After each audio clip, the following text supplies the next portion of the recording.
ಭರತನಾಟ್ಯ ಆಯಿತು, ಈಗ ನಟನೆ ಆಯಿತು, ಇನ್ನು ಯಾವ್ದು ಉಳಿದಿದೆ? ಸೊ ನಾನು ಚಿಕ್ಕ ವಯಸ್ಸಿಂದ ಕರ್ನಾಟಕ ಸಂಗೀತ ಕಲಿತಾ ಇದ್ದೆ. ಜೂನಿಯರ್ ಆದ ತಕ್ಷಣ ಹಿಂದೂಸ್ತಾನಿ ಸಂಗೀತಕ್ಕೆ ಶಿಫ್ಟ್ ಆಗಿದೆ. Yes yes singer. ಹೌದು. ಅದ್ರ ನಂತರ ನಾನು ವೈಲಿನ್ ಪ್ರಾಕ್ಟೀಸ್ ಮಾಡ್ತಾ ಇದ್ದೆ. ಫಸ್ಟಿಗೆ ಕರ್ನಾಟಕ ಸ್ಟೈಲಲ್ಲಿ ಇತ್ತು, ಇವಾಗ ವೆಸ್ಟರ್ನಿಗೆ ಶಿಫ್ಟ್ ಆಗಿದೆ ಬಿಕಾಸ್ ಸರ್ ವೆಸ್ಟರ್ನ್ ಅವರಿದ್ದಾರೆ. ಸೊ ಅದ್ರ ನಂತರ ನಾನು ಸ್ಕೇಟಿಂಗ್ ಕಲಿತಾ ಇದ್ದೆ, ಕ್ಯಾಲಿಗ್ರಫಿ ಕಲಿತಾ ಇದ್ದೀನಿ. ಆ್ಯಂಡ್ ಪೇಂಟಿಂಗ್ ನಾನು ಸ್ಕೆಚ್ ಮಾಡ್ತೀನಿ. ಆ್ಯಂಡ್ ಪೇಂಟಿಂಗಲ್ಲಿ ಡಿಫ್ರೆಂಟ್ ಮೀಡಿಯಮ್ನಲ್ಲಿ ನನಗೆ ಮಾಡೋಕ್ಕೆ ಇಷ್ಟ. ವಾಟರ್ ಕಲರ್ಸ್ ಆಗಿದ್ರೆ, then acrylic colours, then pencil colours and everything. So ಇದೆಲ್ಲ ನಾನು ಇನ್ಸ್ಟಾಗ್ರಾಮಲ್ಲಿ ಹಾಕ್ತಾನೇ ಇರ್ತೀನಿ ನಾನು ಏನು ಮಾಡ್ತೀನಿ ಅಂತ. So you can see it.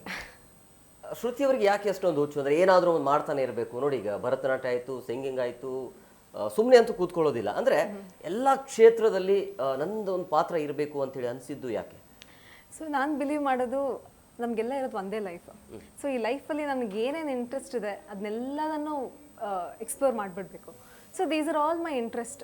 So ಎಲ್ಲೆಲ್ಲಿ ಇಂಟ್ರೆಸ್ಟ್ ಬರುತ್ತೆ ನಾನು ಅದನ್ನ ಎಕ್ಸ್ಪ್ಲೋರ್ ಮಾಡಿಬಿಡ್ತೀನಿ. So that's when I feel satisfied. ಅಂದರೆ ನಿಮ್ಮ ಗುರಿ ಏನು? ಅಂದರೆ ಈ ಯಾವುದರಲ್ಲಿ ಮುಂದುವರಿತೀರಿ ಅಂಥೇಳಿ ಇದೆ? ಮಾಡಲಿಂಗ ಅಥವಾ ಈಗ ನಟನೆ ಕಡೆ ಗಮನ ಕೊಡ್ತೀರಾ, ಹೇಗೆ ಅಂತ? ನನ್ನ ಮೇನ್ ಪ್ರೊಫೆಷನ್ ಇರೋದು ಮೆಡಿಕಲ್. ಸೊ ಇದನ್ನಂತೂ ನಾನು ಖಂಡಿತವಾಗ್ಲೂ ಬಿಡಲ್ಲ. ಆ್ಯಂಡ್ ಡರ್ಮೆಟಾಲಜಿನೇ ನಾನು ಪ್ರಾಕ್ಟೀಸ್ ಮಾಡ್ತಾ ಇರೋದು. ಅದ್ರ ಜೊತೆಗೆ ಜನ ಬಿಲೀವ್ ಮಾಡ್ತಾ ಇರ್ತಾರೆ ಒಂದು ಫೀಲ್ಡಿಗೆ ಆದ ತಕ್ಷಣ ಇನ್ನೊಂದು ಫೀಲ್ಡಿಗೆಲ್ಲ ಕಾನ್ಸಂಟ್ರೇಟ್ ಮಾಡೋಕ್ಕಾಗಲ್ಲ ಅಂತ. ಸೊ ಐ ಆ್ಯಕ್ಚುಲಿ ಬಿಲೀವ್ ಎಲ್ಲ ಫೀಲ್ಡನ್ನು ಕಾನ್ಸಂಟ್ರೇಟ್ ಮಾಡ್ಬೋದು. ಸೊ ನಾನು ಇಷ್ಟು ವರ್ಷನೂ ಪ್ರತಿಯೊಂದು ಫೀಲ್ಡನ್ನು ನಾನು ಮುಂದೆ ತರ್ತಾನೆ ಇದ್ದೀನಿ. ಆ್ಯಂಡ್ ಇದೇ ರೀತಿ ನಾನು ಫ್ಯೂಚರಲ್ಲಿ ಕೂಡ ಮೆಡಿಕಲ್ ಜೊತೆಗೆ ಎವ್ರಿ ಅದರ್ ಫೀಲ್ಡ್ ನಾನು ಮುಂದೆ ತೊಗೊಂಡು ಬರಬೇಕು ಅಂತಲೇ ಇದ್ದೀನಿ. ಚೆನ್ನಾಗಿದೆ. ಈಗ ಮಾಡಲಿಂಗ್ ಅಂತ ಹೇಳಿದ್ರಿ, ಬೇರೆ ಬೇರೆ ದೇಶಕ್ಕಂತ ಹೋಗಿದ್ರಿ. ಬಟ್ ನಿಮಗೆ ಈ ದೇಶಕ್ಕಂತ ಬಂದಾಗ, ಭಾರತದಲ್ಲಿ ಬಂದಾಗ ಎಲ್ಲೆಲ್ಲಿ ಕಾಂಪಿಟೇಷನ್ ಮಾಡಿದ್ರಿ? ಬೇರೆ ಬೇರೆ ರಾಜ್ಯಕ್ಕೂ ಹೋಗಿರೋದು ಉದಾಹರಣೆ ಇದೆಯಾ? ಸ್ಟಾರ್ಟಿಂಗ್ ನಾನು ಶುರು ಮಾಡಿದ್ದು ಧಾರವಾಡದಲ್ಲಿ. ಸೊ ಅದರ ನಂತರ ಕರ್ನಾಟಕ ಮಿಸ್ ಕರ್ನಾಟಕ ಮಾಡಬೇಕು ಅಂದಾಗ ಬ್ಯಾಂಗ್ಳೂರಲ್ಲಿ ನಡೀತಾ ಇತ್ತು. ಅದ್ರ ನೆಕ್ಸ್ಟ್ ಸೌತ್ ಇಂಡಿಯಾ ಕೂಡ ಬ್ಯಾಂಗ್ಳೂರಲ್ಲೇ ಆಯಿತು, ಫಾರ್ಚುನೇಟ್ಲಿ ಆ ಇಯರ್. ಸೊ ಅದರ ನಂತರ ಮಿಸ್ ಏಷ್ಯಾ ಇಂಟರ್ನ್ಯಾಷನಲ್ ಇಂಡಿಯಾ ಎಲ್ಲ ಡೆಲ್ಲಿನಲ್ಲೇ ಆಗಿದ್ದು. ಆ್ಯಂಡ್ ಮಿಸ್ ಯೂನಿವರ್ಸಲ್ ಪೆಟಿಟ್ ಕೂಡ ಡೆಲ್ಲಿನಲ್ಲಿ ಆಗಿದ್ದು, ಅಂದರೆ ಇಂಡಿಯಾದ್ದು ನ್ಯಾಷನಲ್ ರೌಂಡ್. ಅದು next Florida, U S A ಹೋದಾಗ ಅಲ್ಲಿ ಬೇರೆ ಬೇರೆ ಯಾರೋ ಫ್ರೆಂಡ್ಸ್ ಆದ್ರೆ ಅಲ್ಲಿ ಇರೋರು ನಿಮ್ಮ ಥರ ಸುಂದರಿಯವರು ಇರ್ತಾರೆ? ನಾವು ಆ್ಯಕ್ಚುಲಿ ಪ್ರತಿ ಸತಿ ಎಲ್ಲರೂ ಇಂಟರ್ವ್ಯೂ ನೋಡಿದಾಗ ಕೇಳ್ತಾ ಇರ್ತೀನಿ, ವಿ ಆರ್ ಪ್ಯಾಜೆಂಟ್ ಸಿಸ್ಟರ್ಸ್ ಅಂತ ಹೇಳ್ತಾ ಇರ್ತಾರೆ. ಸೊ ನನಗೆ ಎಲ್ಲ ನಮ್ಮ ದೇಶ ಸಂಸ್ಕೃತಿ ಬೇರೆ ಥರ ಇರುತ್ತೆ. ಅಂದರೆ ವಿದೇಶಕ್ಕಂತ ಬಂದಾಗ ಅವ್ರ ಜೊತೆ ನೀವು ಕಮ್ಯುನಿಕೇಷನ್ ಮಾಡಿದಾಗ ಹೇಗಿತ್ತು ಅಂತೇಳಿ? ಸೊ ನನಗೆ ಮೋರ್ ದೆನ್ ನ್ಯಾಷನಲ್ ಪ್ಯಾಜೆಂಟ್ರಿ, ಇಂಟರ್ನ್ಯಾಷನಲ್ ಪ್ಯಾಜೆಂಟ್ರಿ ಹೋಗುವಾಗ ನಂಗೆ ಅನಿಸ್ತಾ ಇತ್ತು ಎಲ್ಲ ಡಿಫ್ರೆಂಟ್ ಆಗಿ ಬಂದಿರ್ತಾರೆ. ಲ್ಯಾಂಗ್ವೇಜ್ ಬ್ಯಾರಿಯರ್ ಇರುತ್ತೆ, ಗೊತ್ತಾಗಲ್ಲ ಹೆಂಗೆ ನಾವು ಎಲ್ಲ ಕಮ್ಯುನಿಕೇಷನ್ ಮಾಡ್ತೀವಿ, ಫ್ರೆಂಡ್ಸ್ ಆಗಿರೋಕ್ಕೆ ಸಾಧ್ಯನಾ ಅಂತ. ಅಲ್ಲಿ ಹೋದ ತಕ್ಷಣ ನಮ್ಗೆ ಅನಿಸ್ತು ಎವ್ರಿಬಡಿ ಹೆಂಗೆ ಜೆಲ್ ಆದ್ವಿ ಇನ್ನು ಫಸ್ಟ್ ಡೇನಲ್ಲಿ. ವಿ ಕೆನಾಟ್, ಇವಾಗ ಕೂಡ ನಾವೆಲ್ಲ ಟೆಕ್ಸ್ಟ್ ಮಾಡ್ತಾನೆ ಇರ್ತೀವಿ, ಗ್ರೂಪ್ ಚಾಟು, ಇನ್ಸ್ಟಾಗ್ರಾಮಲ್ಲಿ ಚಾಟು ಅಂತ. ಗ್ರೂಪ್ ಮಾಡಿಬಿಟ್ಟಿದ್ದೀರಾ? ಎಸ್. ಇನ್ನೊಂದು ವಿಶೇಷ ಅಂತಂದರೆ ಅಲ್ಲಿ ಚೆಕ್ ರಿಪಬ್ಲಿಕ್ ಇಂದ ಒಂದು ಕಂಟೆಸ್ಟೆಂಟ್ ಇದ್ರು. ಅವರಿಗೆ ಇಂಗ್ಲೀಷ್ ಬರ್ತಾನೆ ಇರಲಿಲ್ಲ, ಅವ್ರಿಗೆ ಬರೋದು ಸ್ಪ್ಯಾನಿಷ್ ಅಷ್ಟೇ. ನನಗೆ ಬರಲ್ಲ ಸ್ಪ್ಯಾನಿಷ್. ಬಟ್ ಫಸ್ಟ್ ಡೇ ಇಂದ ನಾವು ಸೈನ್ ಲ್ಯಾಂಗ್ವೇಜಲ್ಲಿ ಹೆವಿ ಕಮ್ಯುನಿಕೇಟ್ ಮಾಡ್ತಾ ಇದ್ದೀವಿ. ಈವನ್ ಲಾಸ್ಟ್ ಡೇ ನಮ್ಮ ಜೊತೆಗೆ ಫ್ಲೈಟಲ್ಲಿ ಕೂಡ ಅವಳು ನಮ್ಮ ಜೊತೆಗೆ ಬರ್ತಾ ಇದ್ಲು ಟಿಲ್ ಏರ್ಪೋರ್ಟ್.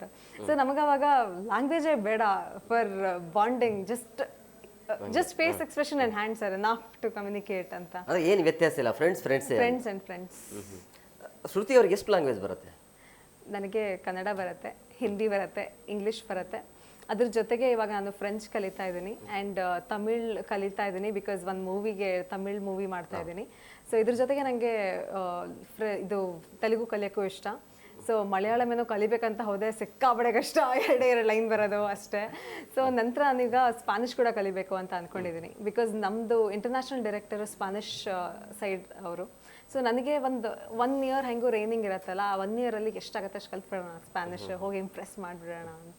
ಅಂದರೆ ಹೇಗೆ? ಅಂದರೆ ಫ್ರೆಂಡ್ಸ್ ಜೊತೆ ಕಲ್ತಿರೋದು ಅಥವಾ ಅಂದರೆ ಮೂವಿ ನೋಡಿನ ಅಥವಾ ಬುಕ್ ಓದಿರೋದಾ? ಈ 3 ಲ್ಯಾಂಗ್ವೇಜಸ್ ಅಂತೂ ಹೇಗೂ ಬರ್ತಾ ಇರುತ್ತೆ, ಕನ್ನಡ, ಹಿಂದಿ, ಇದು. ಸೊ ಬೇರೆ ಲ್ಯಾಂಗ್ವೇಜ್ ನಾನು ಡುವೋಲಿಂಗೋ ಆ್ಯಪಲ್ಲಿ ಸ್ಪ್ಯಾನಿಷ್ ಮತ್ತು ಫ್ರೆಂಚ್ ಕಲಿತಾ ಇದ್ದೀನಿ. ಆ್ಯಂಡ್ ಈ ತಮಿಳ್ ಇದನ್ನೆಲ್ಲ ನಾನು ಫ್ರೆಂಡ್ಸ್ ಜೊತೆ ಏನೋ ಕಮ್ಯುನಿಕೇಟ್ ಮಾಡಿ ಒಂಚೂರು ಅಲ್ಲಿ ಕೇಳಿ ಇಲ್ಲಿ ಕೇಳಿ ಈ ಥರನೇ ಕಲಿಬೇಕು ಅಂದರೆ ಫ್ರೆಂಡ್ಸ್ ಜೊತೆ ಕಲಿಯೋದು ತುಂಬ ಇಂಪಾರ್ಟೆಂಟ್ ಆಗುತ್ತೆ. ಮೂವಿ ನೋಡೋದು ಮತ್ತೆ ಫ್ರೆಂಡ್ಸ್ ಜೊತೆಗೆ ನೀವು ಹೇಗೆ ಕಮ್ಯುನಿಕೇಷನಲ್ಲಿ ಇರ್ತೀರಾ ಅದು ಭಾಳ ಇಂಪಾರ್ಟೆಂಟ್ ಆಗುತ್ತೆ ಅಂತ. ಯಾವ ಭಾಷೆ ಉಳಿದಿದೆ? ಏನು ಫ್ರೆಂಚ್ ಆಯಿತು, ಎಲ್ಲನೂ ಆಯಿತು? ಇಲ್ಲ ಇನ್ನೊಂದು ಬರಲ್ಲ, ಕಲಿತಾನೇ ಇದ್ದೀನಿ. And language is very big concept, ಎಷ್ಟು ಕಲ್ತ್ರೂ ತಪ್ಪಿದ್ದೇ ಇರುತ್ತೆ. ಸೊ ಇವಾಗ ನಾನು ಫ್ರೆಂಚ್ ಅಂದ ತಕ್ಷಣ ನೆಕ್ಸ್ಟ್ ಬಂದು ಕೇಳಿಬಿಡ್ತಾರೆ ಒಂದು ಸೆಂಟೆನ್ಸ್ ಫಾರ್ಮ್ ಮಾಡೋ ಅಂತ. I can read French. ಸ್ವಲ್ಪ ಈಗ ಸಡನ್ನಾಗಿ ಕೇಳಿದ ತಕ್ಷಣ ನನಗೆ ಎಷ್ಟೋ ಗ್ರಾಮೆಟಿಕಲ್ ಎರರ್ಸ್ ಆಗ್ತಾ ಇರುತ್ತೆ, ಆ ಥರ. ಫ್ರೆಂಚ್ ಬರೀತೀರಾ? ಓದ್ಬೋದು ನಾನು. ಓದ್ಬೋದು.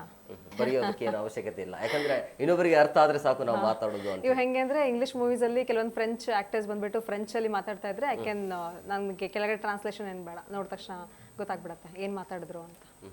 ನಿಮಗೆ ಯಾವತ್ತಾದ್ರೂ ಈ ಫೀಲ್ಡಿಗೆ ಬಂದಾದ ನಂತರ ಈ ಫೀಲ್ಡ್ ಬೇಕಿತ್ತ ಅಂತ ನಿಮ್ಗೆ ಅನ್ಸಿದ್ದು ಉಂಟಾ? ಅಂದ್ರೆ ಬೇಕಿತ್ತ, ಇದು ಯಾಕೆ ಬೇಕಾಗಿತ್ತು ಈ ತರ ರಿಸ್ಕ್ ತಗೊಳ್ಳೋದು ಅಂತೇಳಿ ಆ ರೀತಿ ಯೋಚನೆ ಯಾವತ್ತೂ ಬಂದಿಲ್ಲ. ಆ್ಯಂಡ್ ನಾನು ಪ್ಯಾಜೆಂಟ್ರಿಗೆಲ್ಲ ಬರುವಾಗ ನನ್ನ ಮನಸ್ಸಲ್ಲಿ ಜಾಸ್ತಿ ಏನಿರಲಿಲ್ಲ, ಬರೀ ಒಂದು ಎಕ್ಸ್ಪ್ಲೋರ್ ಮಾಡಬೇಕು ಅಂತ ಇದ್ದಿದ್ದು. ಬಟ್ ಬಂದಮೇಲೆ ಅನ್ನಿಸ್ತು ಯಾವ ಥರ ಹೆಲ್ಪ್ ಆಗುತ್ತೆ ನಮ್ಮ ನಾರ್ಮಲ್ ಡೈಲಿ ಲೈಫಲ್ಲಿ ಅಂತ. ಡಿಸಿಪ್ಲಿನ್ ಇರ್ಬೋದು and over all personality development ಆಗುತ್ತೆ. ಇವಾಗ ನಾನು ಈವನ್ ಮೆಡಿಕಲ್ ಫೀಲ್ಡಲ್ಲಿ ನಾನು ಸ್ಟ್ಯಾಂಡೌಟ್ ಆಗ್ತೀನಿ ಆ್ಯಂಡ್ ನಾನು ಈ ಕ್ಲಾಸ್ ತೊಗೊಳ್ಬೇಕು, ಏನೇ ಮಾಡಬೇಕಂದ್ರೂ ಸ್ಟ್ಯಾಂಡೌಟ್ ಆಗ್ತಾ ಇರ್ತೀನಿ, ಆಲ್ ಬಿಕಾಸ್ ಪ್ಯಾಜೆಂಟ್ರಿ ಅಂತ ಹೇಳ್ತೀನಿ.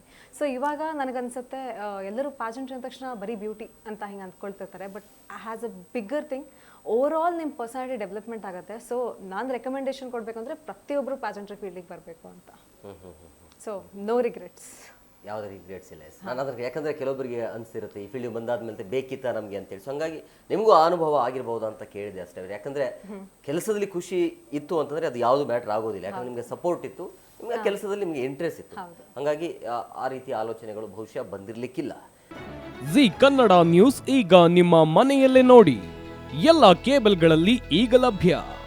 ಸನ್ direct 292, Jio TV 1334, U digital 162, city cable 51, GTPL 17, Abhishek cables 821, rock line telecommunication 51, Shri Basaveshwara number 60, Vinayaka digital number 53, in digital number 896ರಲ್ಲಿ.